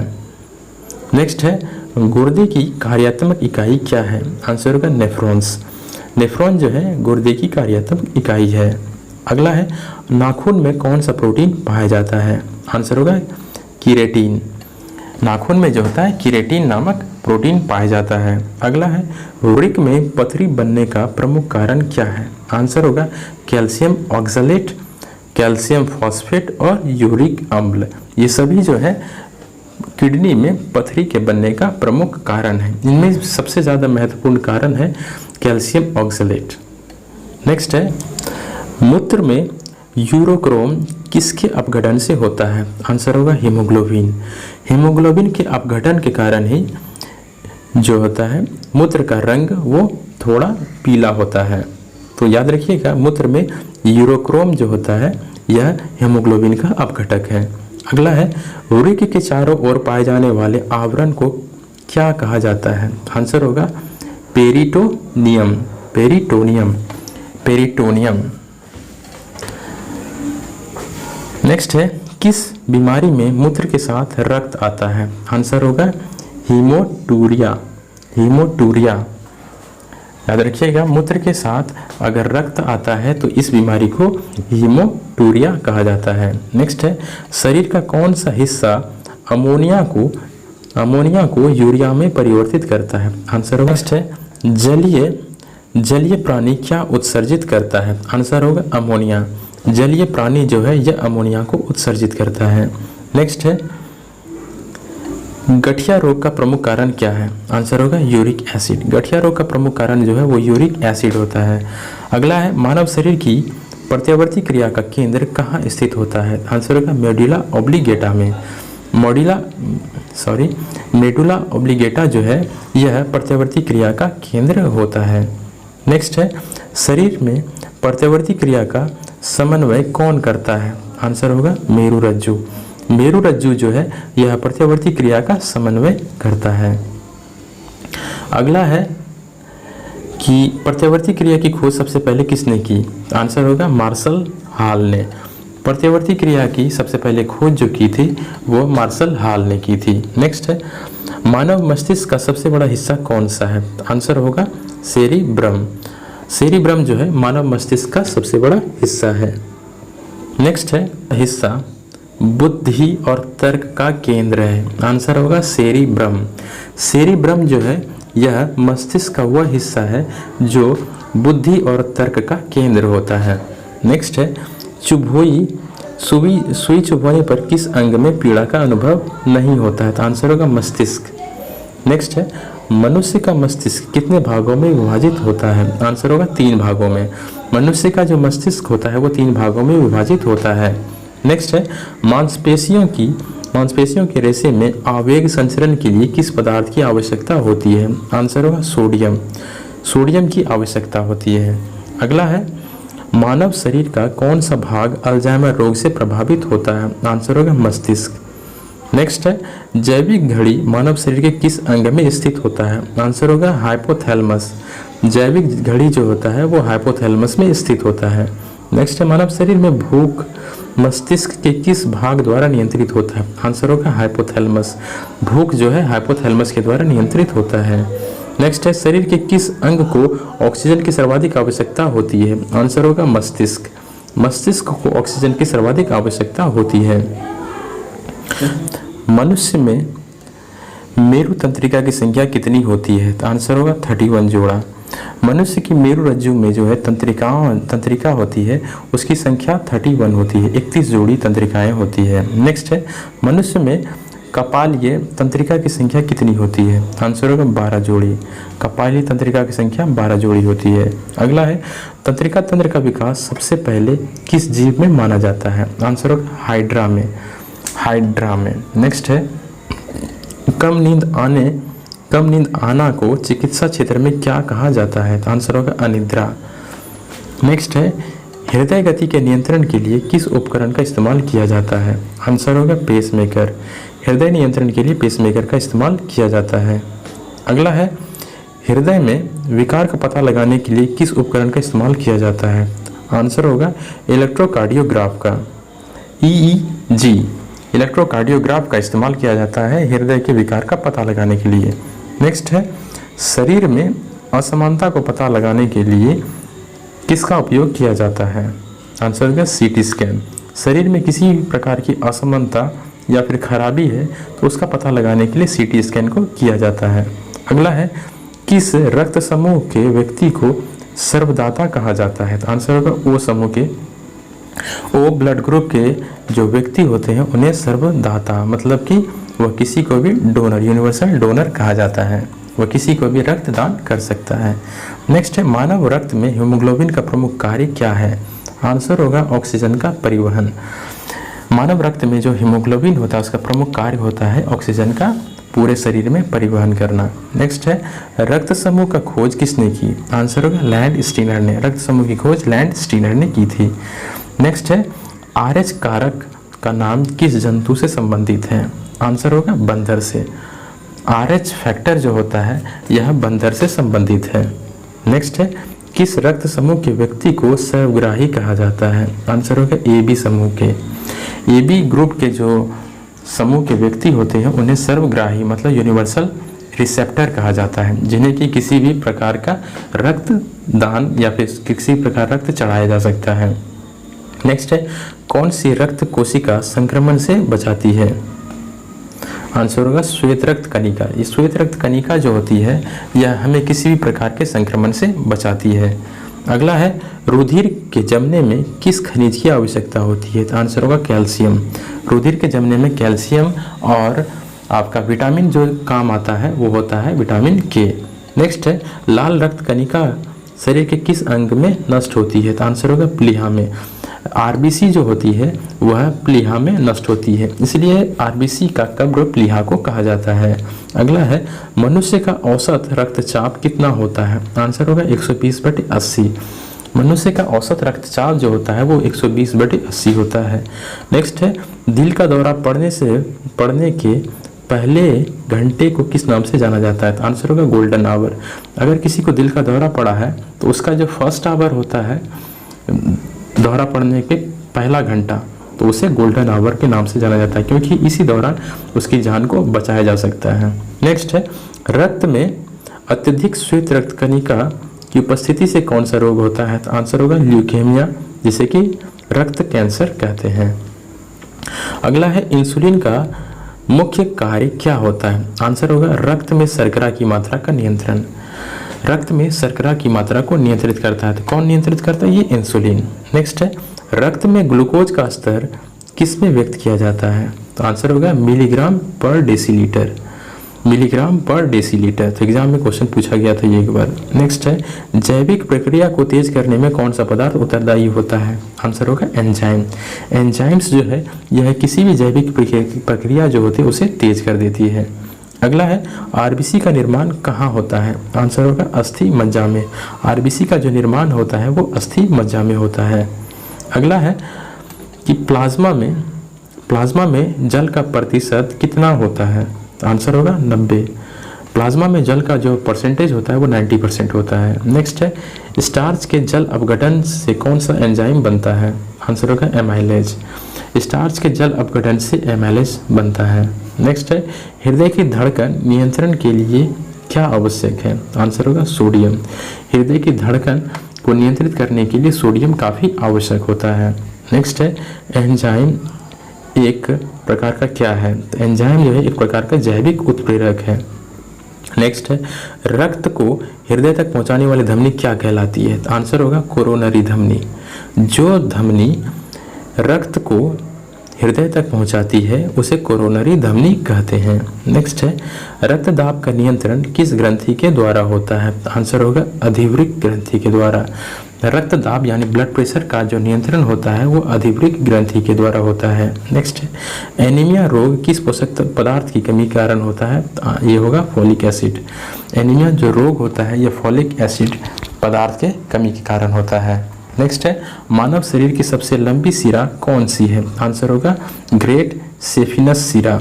ग्रेट सेफिनस सिरा जो होता है मानव शरीर की सबसे लंबी सिरा होता है। अच्छा, इसके अलावा आपको बता दूं कि एनीमिया जो रोग होता है यह विटामिन B12, आयरन और इसके अलावा कोबाल्ट की कमी से भी होता है। तो याद रखिएगा कि एनीमिया जो होता है फॉलिक एसिड, आयरन, कोबाल्ट और विटामिन B12 इन सब की कमी के कारण भी एनीमिया रोग होता है। नेक्स्ट है रक्तदाब के उपचार के लिए किस पौधे का प्रयोग किया जाता है? आंसर होगा सर्पगंधा।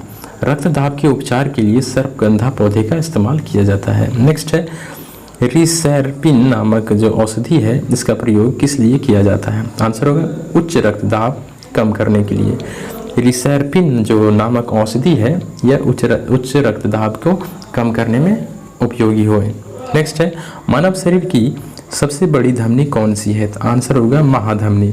मानव शरीर की सबसे बड़ी जो धमनी है वो महाधमनी है जिसे कि ऑर्टा कहते हैं। ठीक है, अगला है मानव शरीर के किस अंग को रक्त बैंक कहा जाता है? तो आंसर होगा प्लीहा को। स्प्लीन को मानव शरीर के रक्त बैंक के नाम से जाना जाता है। नेक्स्ट है रक्तदाब को मापने के लिए किस उपकरण का प्रयोग किया जाता है? तो आंसर होगा स्फैग्मोमैनोमीटर। रक्तदाब को मापने के लिए स्फैग्मोमैनोमीटर का इस्तेमाल किया जाता है। कोलेस्ट्रॉल का सामान्य सीमा कितनी होती है? तो आंसर होगा 150 से 260 मिलीग्राम। 150 से 260 मिलीग्राम प्रति 100 मिलीलीटर में। 100 मिलीलीटर में 150 से 260 मिलीग्राम। नेक्स्ट है एंटीबॉडी किस प्रकार का प्रोटीन है? तो आंसर होगा ग्लाइकोप्रोटीन। एंटीबॉडी जो है वो ग्लाइकोप्रोटीन है। अगला है कौन सी कोशिका एंटीबॉडी का उत्पादन करती है? तो आंसर होगा लिम्फोसाइट। लिम्फोसाइट कोशिका जो है यह एंटीबॉडी का उत्पादन करती है। अगला है हृदय के ऑक्सीजन युक्त रुधिर को शरीर के विभिन्न अंगों तक कौन लेकर जाता है? तो आंसर होगा धमनी। हृदय का जो ऑक्सीजन युक्त रक्त होता है इसे सभी अंगों तक पहुंचाने का जो काम करती है वो धमनी करती है। नेक्स्ट है कणिका विहीन रक्त का तरल भाग क्या कहलाता है? तो आंसर होगा प्लाज्मा। कणिका विहीन रक्त का तरल भाग प्लाज्मा कहलाता है। अगला है एक स्वस्थ मनुष्य के रक्त में प्लेटलेट्स की संख्या कितनी होती है? आंसर होगा 2 लाख। 2 लाख से अधिक प्लेटलेट्स की संख्या होती है। अगला है एक वयस्क मनुष्य में रक्त में प्रति 10 मिलीलीटर में हीमोग्लोबिन की मात्रा कितनी होती है? आंसर होगा 14.5 ग्राम। लाल रक्त कणिका की आयु कितनी होती है? तो आंसर होगा 120 दिन। लाल रक्त कणिका की जो आयु होती है वह 120 डेज होती है। अगला है रक्त में ग्लूकोज की मात्रा में वृद्धि को क्या कहा जाता है? तो आंसर होगा हाइपरग्लाइसीमिया। रक्त में अगर ग्लूकोज की मात्रा अधिक हो जाए तो इसे हाइपरग्लाइसीमिया कहा जाता है। नेक्स्ट है उच्च रक्तदाब से कौन सी समस्या होती है? तो आंसर होगा हाइपरटेंशन। अगर बहुत ज़्यादा उच्च रक्तदाब हो तो उसे हाइपरटेंशन कहते हैं। नेक्स्ट है निम्न रक्तदाब से कौन सी समस्या होती है? तो ये होगा हाइपोटेंशन। निम्न रक्तदाब की समस्या अगर अधिक हो तो इसे हाइपोटेंशन कहते हैं। नेक्स्ट है, किस बीमारी में चोट लगने पर रक्त बहाव नहीं रुकता? आंसर होगा हीमोफीलिया। हीमोफीलिया हीमोफीलिया बीमारी में जो है चोट लगने पर जो रक्त है उसका जमाव नहीं हो पाता है, वह बहता ही रहता है, खून जम नहीं पाता है। नेक्स्ट है, ऑक्सीटोसिन हार्मोन का स्राव कौन सा ग्रंथि करता है? आंसर होगा पीयूष ग्रंथि। ऑक्सीटोसिन हार्मोन का जो स्राव करता है वो पीयूष ग्रंथि करती है। नेक्स्ट है, किस हार्मोन में आयोडीन उपस्थित होता है? तो आंसर होगा थायरोक्सिन हार्मोन। थायरोक्सिन हार्मोन में आयोडीन उपस्थित होता है। अगला है, मनुष्य में मधुमेह रोग किस हार्मोन की कमी से होता है? आंसर होगा इंसुलिन। मनुष्य में मधुमेह रोग जो होती है वो इंसुलिन की कमी से होती है। नेक्स्ट है, इंसुलिन में कौन सा धातु मौजूद होता है? आंसर होगा जस्ता। इंसुलिन में जस्ता धातु मौजूद होता है। अगला है, इंसुलिन किस अंग से स्रावित होता है? आंसर होगा अग्नाशय से। इंसुलिन जो है यह अग्नाशय से स्रावित होता है। नेक्स्ट है, अग्नाशय को पाचक रस उत्पन्न करने के लिए कौन सा हार्मोन उत्तेजित करता है? आंसर होगा सिक्रीटिन। सिक्रीटिन जो है हार्मोन है जो कि अग्नाशय को पाचक रस उत्पन्न करने के लिए प्रेरित करता है। नेक्स्ट है, पित्त का निर्माण और संग्रह कहाँ होता है? आंसर होगा यकृत में पित्त का निर्माण होता है और पित्ताशय में पित्त का संग्रह होता है।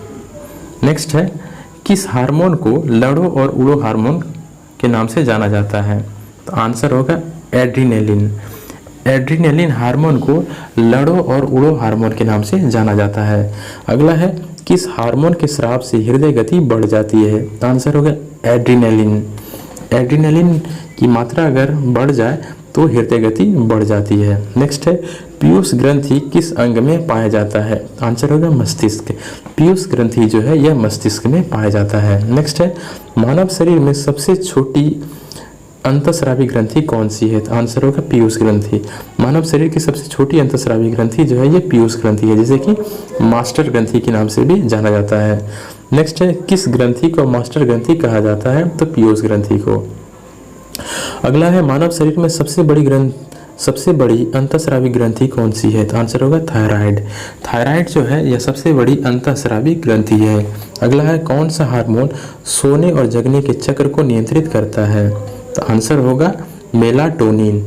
मेलाटोनिन जो है यह सोने और जगने के जो प्रक्रिया होती है इनके चक्र को नियंत्रित करती है। नेक्स्ट है, कौन सा हार्मोन स्त्री यौन लक्षण के विकास को बढ़ाता है? तो यह है एस्ट्रोजन। एस्ट्रोजन को स्त्री हार्मोन के नाम से भी जाना जाता है। नेक्स्ट है, कौन सा हार्मोन पुरुष यौन लक्षण के विकास को बढ़ाता है? आंसर होगा टेस्टोस्टेरोन। टेस्टोस्टेरोन को पुरुष हार्मोन और एस्ट्रोजन को स्त्री हार्मोन के नाम से जाना जाता है। अगला है, कौन सा हार्मोन गर्भाशय बनाने में सहायक होता है? आंसर होगा प्रोजेस्टेरोन। प्रोजेस्टेरोन जो है यह गर्भाशय को बनाने में सहायक होता है। नेक्स्ट है, गर्भ निरोधक दवाई के रूप में किस हार्मोन की गोली दी जाती है? आंसर होगा एस्ट्रोजन। गर्भ निरोधक गोली के रूप में एस्ट्रोजन की गोली दी जाती है। नेक्स्ट है, कौन सी ग्रंथि अंत और बाह्य स्रावी दोनों प्रकार की है? तो आंसर होगा अग्नाशय। अग्नाशय जो है अंतःस्रावी भी है और बाह्य स्रावी भी है, ये दोनों प्रकार की ग्रंथि का काम करती है। नेक्स्ट है, कौन सा वर्णक त्वचा को रंग प्रदान करता है? तो आंसर होगा मेलानिन। मेलानिन के कारण ही त्वचा का रंग गोरा या फिर काला होता है। नेक्स्ट है, यकृत और मांसपेशियों में ऊर्जा किस रूप में जमा होता है? आंसर होगा ग्लाइकोजन के रूप में। यकृत और मांसपेशियों में ऊर्जा जो जमा होती है वो ग्लाइकोजन के रूप में जमा होती है। नेक्स्ट है, आयोडीन युक्त नमक किस ग्रंथि को नियंत्रित करता है? तो आंसर होगा थायराइड। अगला है, किसे आत्महत्या की थैली कहा जाता है? आंसर होगा लाइसोसोम को। नेक्स्ट है, लैक्रिमल ग्रंथि कहाँ स्थित होती है? तो आंसर होगा आँख में। लैक्रिमल जो ग्रंथि होती है वो आँखों में स्थित होती है। नेक्स्ट है, हाइड्रोफोबिया जिसे कि पानी से भय होने वाली बीमारी कहते हैं, यह किससे होता है? तो आंसर होगा विषाणुओं से। ये विषाणु से होता है और यह खास करके कुत्ते के काटने से होता है। नेक्स्ट है, मस्तिष्क तथा मेरुरज्जु की झिल्ली में सूजन किस रोग के लक्षण है? तो यह है मेनिंजाइटिस के लक्षण। ठीक है, मस्तिष्क या फिर मेरुरज्जु की झिल्ली में अगर सूजन हो जाए तो इससे मेनिंजाइटिस नामक रोग होता है। नेक्स्ट है, शिशुओं में अतिसार किस कारण से होता है? आंसर होगा रोटा वायरस के कारण। नेक्स्ट है अंध बिंदु आंख के किस भाग में पाया जाता है? आंसर होगा दृष्टिपटल। अंध बिंदु जो है आंखों के दृष्टिपटल में पाया जाता है। नेक्स्ट है सिलिकोसिस रोग किस अंग से संबंधित है? आंसर होगा फेफड़ा। सिलिकोसिस रोग जो है यह फेफड़े से संबंधित है। नेक्स्ट है मलेरिया रोग किस जीव के कारण होता है? आंसर होगा प्रोटोजोआ के कारण। नेक्स्ट है भोजन विषाक्तता किस जीवाणु के कारण होता है? आंसर होगा साल्मोनेला बेसिलिया। तो साल्मोनेला बेसिलाई के कारण जो होता है यह भोजन विषाक्त होता है। नेक्स्ट है मम्प्स रेबीज हर्पीस किससे होता है? आंसर होगा विषाणुओं से। मम्प्स रेबीज और हर्पीस ये सारी जो बीमारियां होती है यह ये सारी जो बीमारियां होती है विषाणु से होने वाली बीमारी है। नेक्स्ट है जल में किसकी अधिकता के कारण इटाई रोग होता है? तो आंसर होगा कैडमियम। कैडमियम की अधिकता के कारण इटाई रोग होता है। अगला है कि मलेरिया से कौन सा अंग प्रभावित होता है? तो आंसर होगा प्लीहा। मलेरिया से जो है प्लीहा जिसे कि स्प्लीन कहते हैं यह अंग प्रभावित होता है। नेक्स्ट है डेंगू बुखार होने पर मानव शरीर में किसकी कमी होती है? तो आंसर होगा प्लेटलेट्स की। तो जब किसी को डेंगू हो जाता है तो उसके शरीर में प्लेटलेट्स की काफ़ी कमी देखी जाती है। नेक्स्ट है मलेरिया प्लाज्मोडियम नामक परजीवी की खोज किसने की? तो आंसर होगा रोनाल्ड रॉस ने। रोनाल्ड रॉस ने मलेरिया प्लाज्मोडियम नामक परजीवी की खोज की थी। नेक्स्ट है ट्यूमर की पहचान के लिए रेडियोधर्मी समस्थानी का प्रयोग किया जाता है। तो ट्यूमर की पहचान के लिए आर्सेनिक 74 का इस्तेमाल किया जाता है। अगला है साल्क टीका का संबंध किस रोग से है? आंसर होगा पोलियो से। साल्क टीका का जो संबंध है वो पोलियो से है। नेक्स्ट है एथलीट फुट नामक बीमारी किससे होती है? आंसर होगा फफूंदी से। नेक्स्ट है पॉलिश युक्त चावल के सेवन से कौन सा रोग होने की संभावना होती है? आंसर होगा बेरी। अगला है एमआरआई का पूर्ण रूप क्या होता है? आंसर होगा magnetic resonance imaging. Magnetic resonance imaging. Zika virus का वाहक कौन सा मच्छर है? तो आंसर होगा एडीज मच्छर। नेक्स्ट है मधुमेह उपचार के लिए इंसुलिन हार्मोन का आविष्कार किसने किया? आंसर होगा बेंटिक ने। बेंटिक ने जो है मधुमेह के लिए इंसुलिन नामक हार्मोन का आविष्कार किया था। अगला है पेयजल में नाइट्रोजन की अधिकता से कौन सा रोग होता है? आंसर होगा ब्लूबेरी सिंड्रोम। पेयजल में नाइट्रोजन की अधिकता से ब्लूबेरी सिंड्रोम नामक रोग होता है। नेक्स्ट है कि अल्जाइमर रोग से शरीर का कौन सा अंग प्रभावित होता है? तो आंसर होगा मस्तिष्क। अल्जाइमर से जो प्रभावित अंग होता है वो मस्तिष्क होता है। बीमारी का पता किस जांच से किया जाता है? तो आंसर होगा ईईजी। ईईजी तकनीक से मस्तिष्क की बीमारी का जांच की जाती है, जबकि ईसीजी के माध्यम से हृदय की जो बीमारी होती है उसकी जांच की जाती है। नेक्स्ट है सामान्य जुकाम किस वायरस के द्वारा होता है? आंसर होगा रीनो वायरस। नेक्स्ट है एनोसीमिया रोग का संबंध किससे है? तो आंसर होगा सूंघने की शक्ति से। नेक्स्ट है डीपीटी वैक्सीन का प्रयोग किस बीमारी से बचाव में किया जाता है? तो आंसर होगा काली खांसी, डिप्थीरिया और टेटनस। इन सभी से बचाव के लिए डीपीटी वैक्सीन दी जाती है। नेक्स्ट है हृदय की धड़कन किस तत्व द्वारा नियंत्रित की जाती है? तो आंसर होगा पोटेशियम। हृदय की जो धड़कन होती है उसे पोटेशियम के द्वारा नियंत्रित किया जाता है। अगला है रक्त दाब का नियंत्रण किस ग्रंथि के द्वारा होता है? आंसर होगा अधिवृक्क ग्रंथि। रक्त दाब का जो नियंत्रण होता है वह अधिवृक्क ग्रंथि के द्वारा होता है। नेक्स्ट है कि लोही किस जंतु की नस्ल है? आंसर होगा भेड़ की। लोही जो है वो भेड़ की एक नस्ल है। नेक्स्ट है बीटी बैगन जिसे कि बीटी ब्रिंजल कहते हैं, यह क्या है? तो यह एक आनुवांशिक रूप से परिवर्तित बैगन है। इस बीटी बैगन में जो होता है किसी भी प्रकार को कीड़ा नहीं लगता और इसे आनुवांशिक रूप से परिवर्तित किया गया बैगन होता है। नेक्स्ट है हैजा रोग का कारक जीवाणु विब्रियो कोलेरी है। हैजा रोग का जो प्रमुख कारण है वह विब्रियो कोलेरी है। इसी जीवाणु के कारण हैजा रोग होता है। नेक्स्ट है संक्रमित चूहे के काटने से कौन सा रोग होता है? आंसर होगा प्लेग। संक्रमित चूहे के काटने से प्लेग रोग होता है। नेक्स्ट है निद्रा नामक रोग किस प्रोटोजोआ से होता है? आंसर होगा ट्रिपोनोसोमा। ट्रिपोनोसोमा प्रोटोजोआ के कारण निद्रा नामक रोग होता है। अगला है फाइलेरिया किसके कारण होता है? आंसर होगा गोल कृमि। फाइलेरिया जो होता है यह गोल कृमि के कारण होता है। नेक्स्ट है डाउन सिंड्रोम नामक विकार किसके कारण होता है? आंसर होगा गुणसूत्र में परिवर्तन के कारण। जब गुणसूत्रों में परिवर्तन होता है तब डाउन सिंड्रोम नामक बीमारी होती है। नेक्स्ट है एड्स वायरस की खोज किसने की? आंसर होगा रॉबर्ट गेलो ने। रॉबर्ट गेलो ने एड्स वायरस की खोज की थी। नेक्स्ट है जापानी इंसेफ्लाइटिस किससे फैलता है? आंसर होगा विषाणु से। ये जो जापानी इंसेफ्लाइटिस है यह विषाणु से फैलने वाला रोग है और यह मुख्य रूप से सुअरों से फैलता है।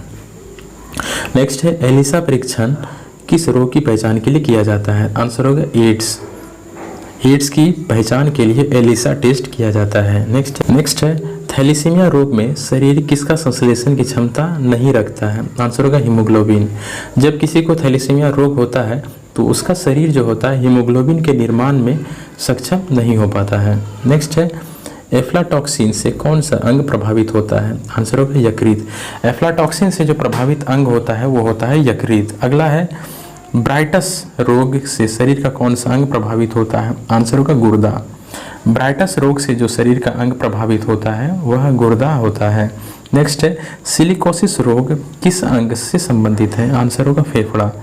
सिलिकोसिस रोग जो होता है यह फेफड़े के रोग से संबंधित है। नेक्स्ट है मक्का में सफ़ेद कली किस तत्व की कमी से होता है? ये होगा जिंक की कमी से। नेक्स्ट है खैरा रोग किसके कमी के कारण होता है? आंसर होगा जस्ता की कमी के कारण। नेक्स्ट है चाय में लाल रस्ट रोग किसके कारण होता है? आंसर होगा हरा शैवाल के कारण। चाय में जो रस्ट रोग होता है यह होता है हरा शैवाल के कारण। नेक्स्ट है नींबू का कैंकर रोग किसके कारण होता है? तो ये जीवाणु के कारण होता है। अगला है भोजन में मौजूद विषैले पदार्थ का चूषक कौन सा अंग करता है? ये यकृत करता है। भोजन में जितने भी विषैले पदार्थ होते हैं उनको चूसता है कौन? यकृत चूसता है। मतलब उनके जितने भी विषैले पदार्थ होते हैं उसे यकृत संभाल लेता है। नेक्स्ट है कालाजार का संचरण किससे होता है? आंसर होगा सिकता मक्खी से। कालाजार का जो संचरण होता है यानी फैलता है वह सिकता मक्खी के कारण फैलता है। नेक्स्ट है सफ़ेद कीट किस फसल का रोग है? तो यह सरसों का रोग है। सफ़ेद कीट जो रोग है यह सरसों का एक रोग है। अगला है टिक्का किस फसल का रोग है? तो ये टिक्का जो रोग है यह मूंगफली का एक रोग है। अगला है पायरिल किस फसल में लगने वाला कीट है? ये गन्ने में लगने वाला कीट है। पायरिल जो है गन्ने में लगने वाला एक प्रकार का कीट है। नेक्स्ट है भिंडी में पीत वर्ण नामक रोग किस कारण से होता है? आंसर होगा सफ़ेद मक्खी के कारण। नेक्स्ट है गामा इंजेक्शन का इस्तेमाल किस रोग के इलाज में किया जाता है? आंसर होगा हेपेटाइटिस। हेपेटाइटिस के इलाज में गामा इंजेक्शन का इस्तेमाल किया जाता है। अगला है रानीखेत रोग किससे संबंधित है? आंसर होगा मुर्गियों से। नेक्स्ट है गेहूं में होने वाले दो प्रमुख कवक रोग कौन सा है? आंसर होगा काला कीट और स्मट। काला कीट और स्मिट जो है ये जो है दो प्रकार के रोग हैं जो कवक से फैलते हैं और यह गेहूं में फैलने वाला बीमारी है। नेक्स्ट है बर्ड फ्लू किस विषाणु से फैलता है? तो ये बर्ड फ्लू जो है H5N1 वायरस से फैलता है। नेक्स्ट है बीसीजी का टीका कब लगाया जाता है? तो बीसीजी का टीका जो है बच्चों के जन्म के तुरंत बाद लगाया जाता है। अगला है छोटी माता रोग किस विषाणु से होता है? तो आंसर होगा वेरिसेला वायरस से। छोटी माता जो रोग होता है यह वेरिसेला वायरस के कारण होता है। नेक्स्ट है खसरा किस विषाणु से होता है? तो खसरा मोरबिली वायरस से होता है। नेक्स्ट है चेचक किस वायरस से होता है? तो आंसर होगा वेरिओला वायरस के कारण। नेक्स्ट है कलसुआ किस वायरस से होता है? तो आंसर होगा मम्प्स वायरस। नेक्स्ट है हेपेटाइटिस किस प्रकार का रोग है? हेपेटाइटिस विषाणु प्रकार का एक रोग है। हेपेटाइटिस विषाणु से होने वाला एक बीमारी है। नेक्स्ट है रोग के संचरण के लिए उत्तरदायी कीट को क्या कहते हैं? तो ये वेक्ट कहते हैं।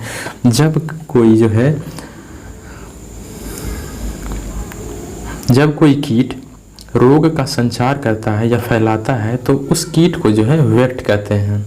नेक्स्ट है थैलीसीमिया आनुवांशिक बीमारी किसे प्रभावित करता है, तो यह रुधिर को प्रभावित करता है। नेक्स्ट है ग्लाइकोमा किस अंग का रोग है, आंसर होगा नेत्र का रोग। नेक्स्ट है विषाणु से होने वाला रोग कौन कौन सा है, आंसर होगा छोटी माता, खसरा, पोलियो, रेबीज, चेचक, एड्स, हेपेटाइटिस, इन्फ्लुएंजा, गलसुआ, डेंगू और कोविड, ये सारे जो हैं विषाणु से होने वाले रोग हैं। नेक्स्ट है जीवाणु से होने वाले रोग कौन कौन से हैं, आंसर होगा हैजा, डिप्थीरिया, क्षय रोग, कोड़, टिटनस, टाइफाइड, प्लेग, काली खांसी और निमोनिया, ये सभी जो हैं जीवाणु से होने वाले रोग हैं। अगला है हाइड्रोफोबिया किस विषाणु के कारण होता है, आंसर होगा रेबीज। हाइड्रोफोबिया यह विषाणु से फैलता है, तो यह रेबीज विषाणु से फैलता है। अगला है जंतुओं में माउथ और फुट एंड माउथ रोग किसके कारण होता है, तो यह विषाणु के कारण होता है। अगला है आनुवांशिकी के जनक ग्रेगर मेंडल थे। जैविकी के जनक जो थे वो लुई पाश्चर थे। जैविकी के जनक लुई पाश्चर। प्रतिरक्षा विज्ञान के जनक जो थे वो एडवर्ड जेनर थे। नेक्स्ट है जीवाणु विज्ञान के जनक रॉबर्ट कोच थे। जीवाणु विज्ञान के जनक रॉबर्ट कोच। आनुवांशिकी की इकाई को क्या कहते हैं, आंसर होगा जीन। आनुवांशिकता की इकाई को जीन कहते हैं। नाइट्रोजन स्थिरीकरण के लिए किस बैक्टीरिया का प्रयोग किया जाता है, तो ये होगा राइजोबियम। राइजोबियम बैक्टीरिया का इस्तेमाल किया जाता है। अगला है धान की फसल में किस चीज़ का नाइट्रोजन की पूर्ति के लिए उपयोग किया जाता है, तो आंसर होगा नीलहरित शैवाल का। अगला है मनुष्य के हृदय में कितने चैम्बर होते हैं, 4 चैम्बर होते हैं। नेक्स्ट है कौन सा जीव है जिसमें पित्ताशय नहीं होता है, यह है चूहा। अगला है धान का पौधा उगाने के लिए डायपाग विधि का प्रयोग किस देश में किया जाता है, तो यह है फिलीपींस में। डायपाग विधि का प्रयोग जो किया जाता है वो फिलीपींस में किया जाता है। अगला है चाय के पौधे उगाने की डायपाग विधि विकसित हुई, ये फिलीपींस में विकसित हुई। तो याद रखिएगा डायपाग विधि जो है इसके द्वारा चाय और धान की खेती की जाती है और यह फिलीपींस में विकसित की गई खेती है। नेक्स्ट है नेत्रदान में आँख के किस हिस्से का प्रत्यारोपण किया जाता है, तो ये कॉर्निया का प्रत्यारोपण किया जाता है। नेक्स्ट है जैविक उर्वरक के रूप में किसका प्रयोग होता है, आंसर होगा साइनोबैक्टीरिया। जैविक उर्वरक के रूप में साइनोबैक्टीरिया का इस्तेमाल किया जाता है। नेक्स्ट है किस हार्मोन की कमी के कारण ग्वाइटर रोग होता है, ये आंसर होगा थायराइड। थायराइड की कमी के कारण ग्वाइटर रोग होता है। नेक्स्ट है कोलेस्ट्रॉल क्या है, तो यह एक वसीय अल्कोहल है। नेक्स्ट है कार्बन डेटिंग से किसकी आयु निर्धारित की जाती है, तो आंसर होगा जीवाश्मों की। कार्बन डेटिंग से जीवाश्मों की आयु का निर्धारण किया जाता है। अगला है द ओरिजिन ऑफ स्पीसीज पुस्तक किसने लिखी थी, आंसर होगा चार्ल्स डार्विन ने। नेक्स्ट है प्रथम डायनासोरस केंद्र कहाँ स्थापित किया गया था, आंसर होगा हैदराबाद में। अगला है देश का पहला बायोडीजल संयंत्र की स्थापना किस राज्य में किया गया, तो आंसर होगा हैदराबाद में। प्रथम डायनासोरस केंद्र हैदराबाद और प्रथम बायोडीजल संयंत्र की जो स्थापना किया गया है वो आंध्र प्रदेश राज्य में की गई है। नेक्स्ट है पर्णहरित में कौन सा तत्व पाया जाता है, तो आंसर होगा मैग्नीशियम। पर्णहरित में क्लोरोफिल में मैग्नीशियम पाया जाता है। अगला है पेंसिलिन होगा यहाँ पे। पेंसिलिन के आविष्कारक कौन थे, तो पेंसिलिन के आविष्कारक अलेक्जेंडर फ्लेमिंग थे। नेक्स्ट है कृत्रिम रेशम को किस नाम से जाना जाता है, आंसर होगा रेयॉन। कृत्रिम रेशम को रेयॉन के नाम से जाना जाता है। नेक्स्ट है बायोडीजल बनाने में किस वनस्पति का प्रयोग किया जाता है, आंसर होगा रतनजोत, जिसे कि जेट्रोफा भी कहा जाता है। अगला है जैविक ईंधन इथेनॉल किससे प्राप्त किया जाता है, तो आंसर होगा गन्ना या फिर मक्के से। मुख्य रूप से एथेनॉल जो प्राप्त किया जाता है या गन्ना से प्राप्त किया जाता है। अगला है दीमक को अन्य किस नाम से जाना जाता है, आंसर होगा श्वेत चींटी, व्हाइट एंट के नाम से। नेक्स्ट है नेको जो संस्था है किससे संबंधित है, नेको जो संस्था है वो एड्स से संबंधित है। एड्स के प्रचार प्रसार और उनकी रोकथाम के लिए जो नेको संस्था संबंधित है और यह प्रचार करती है। नेक्स्ट है पौधों की वृद्धि दर मापने में किसका प्रयोग किया जाता है? तो आंसर होगा ऑक्सेनोमीटर। पौधों की वृद्धि दर मापने के लिए ऑक्सेनोमीटर का इस्तेमाल किया जाता है। नेक्स्ट है, हीरोइन किस पादप से निर्माण की जाती है? तो ये अफीम पोस्ता से निर्माण की जाती है। हीरोइन जो है यह एक मादक द्रव है और इसका जो निर्माण किया जाता है अफीम पोस्ते से किया जाता है। अगला है, बारूदी सुरंग का पता लगाने में कौन सा जंतु उपयोगी होता है? आंसर होगा मधुमक्खी। बारूदी सुरंग का पता लगाने के लिए मधुमक्खी का इस्तेमाल किया जाता है। अगला है, मधुमक्खी अपनी कॉलोनी के सदस्यों की पहचान कैसे करता है? तो आंसर होगा नृत्य से, डांस के माध्यम से। नेक्स्ट है, मधुमक्खियों की भाषा की पहचान के लिए किसे नोबेल पुरस्कार सम्मानित किया गया था? आंसर होगा वान फ्रिस्क को जो है मधुमक्खियों की भाषा की पहचान के लिए नोबेल पुरस्कार से सम्मानित किया गया था। नेक्स्ट है, अंगोरा ऊन किससे प्राप्त किया जाता है? आंसर होगा खरगोश से। अंगोरा जो ऊन प्राप्त किया जाता है या खरगोश से प्राप्त किया जाता है। अगला है, प्रयोगशाला में सर्वप्रथम डीएनए का संश्लेषण किसने किया था? आंसर होगा हरगोविंद खुराना ने। अगला है, घोंसला बनाने वाला एकमात्र सर्प कौन सा है? तो आंसर होगा किंग कोबरा। नेक्स्ट है, रक्त समूह की खोज किसने की? तो रक्त समूह की खोज कार्ल लैंडस्टीनर ने की थी। बैक्टीरिया की खोज ल्यूवेनहॉक ने की थी। एंटीजन की खोज लैंडस्टीनर ने की थी। इंसुलिन की खोज बेंटिंग ने की थी। चेचक की खोज एडवर्ड जेनर ने की थी। टीबी के बैक्टीरिया की खोज जो की थी वो रॉबर्ट कोच ने की थी। पोलियो वैक्सीन की खोज जॉन साल्क ने की थी। विटामिन की खोज फंक ने की थी। विटामिन ए और बी की खोज मैकुलन ने किया था। विटामिन सी की खोज होलकट ने किया था। विटामिन डी की खोज हॉपकिंस ने किया था। हृदय प्रत्यारोपण का खोज जो किया था वो आविष्कार किया था क्रिश्चियन बर्नार्ड ने। इसके अलावा हेम्योपैथी की खोज जो की थी हैनीमैन ने की थी। मलेरिया परजीवी की खोज रोनाल्ड रॉस ने की थी। गर्भनिरोधक गोली की खोज पिनकस ने की थी। और इसके अलावा लास्ट क्वेश्चन है, केसर पौधे के किस हिस्से से प्राप्त किया जाता है? तो आंसर होगा वर्तिकाग्र से। तो ये था महेश कुमार बर्णवाल के बायोलॉजी का कंप्लीट वीडियो। इसे मैंने 274 क्वेश्चन में कवर किया है और उम्मीद करता हूँ कि ये सारे जो क्वेश्चन मैंने आप इस वीडियो में कवर किए हैं आपके आने वाले एग्ज़ाम के लिए काफ़ी उपयोगी साबित होंगे। इस तरह के वीडियो को बनाने में काफ़ी मेहनत लगती है, इसलिए आप सबसे रिक्वेस्ट है कि इस वीडियो को लाइक, अपने कमेंट ज़रूर किया कीजिए और आगे किस प्रकार की वीडियो आप चाहते हैं ये भी कमेंट कीजिए और हो सके तो अपने दोस्तों से ज़रूर शेयर कीजिएगा। Thank you and best of luck for your exam.